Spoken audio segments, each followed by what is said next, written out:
There has been a recent missile attack at a town called Kramatorsке at a railroad station, and there are apparently dozens of people now killed. These were people who were trying to evacuate because Russia is about to take this area. Now, the missile that hit this area is a Tochka U, and that's not according to Russian media. That's according to the BBC. This article right here, Kramatorsке station attack, what we know so far. Please note what this looks like. Take a look at this and keep this in mind, because I'm going to show you where else this scene has played out in a purely civilian area, and who was the obvious perpetrator of that. Take a close look at this. And also note that they wrote for children, on behalf of the children, something like that on the side of the missile. So why would Russia write that on the side of this old missile that they don't even use anymore? And it says right here, both sides say Tochka U missiles were used. Russia being accused of using an Iskander short-range ballistic missile with a cluster munition warhead. But then he later corrected himself as saying it was a Tochka U. Why is that important? Because Russia doesn't use Tochka U missiles anymore. They use Iskander missiles.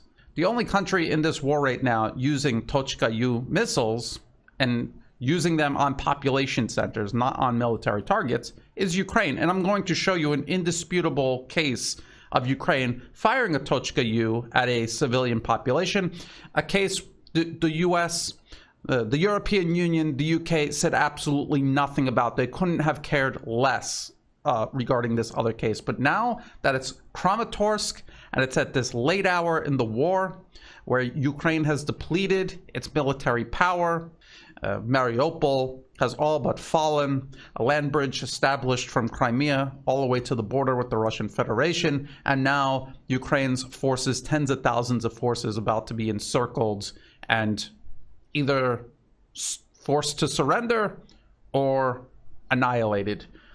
Now we have this instant where this missile has hit a civilian area, and now the entire West is screaming about it. And remember, this is the same West that admits that they themselves and Ukraine are fighting an information war. Keep that in mind. They're saying both sides say a Tochka U missile was used. Russia is saying that because Russia knows that they don't use these missiles. And the best that the BBC can do is say, however, an analysis points to images and videos on social media, so here we go with our open source intelligence again, that appear to show the Russian military using the Tochka U, but they're not using the Tochka U. They don't have Tochka U.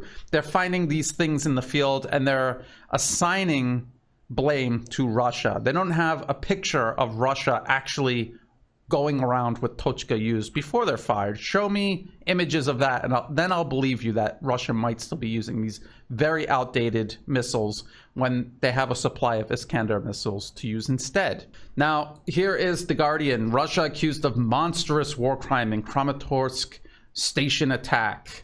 And you've got Boris Johnson. He says Russia's actions were unconscionable and a war crime, speaking at a press conference with the German Chancellor Olaf Scholz. He said Moscow should declare a ceasefire and withdraw its troops. The war has to stop immediately. Why does the war have to stop immediately, Prime Minister Boris Johnson? I thought Ukraine was winning the war. I thought Russia was 3 days away from starving. That's what I kept hearing for the last month. Why would you want the war to stop now when you've got them on the run?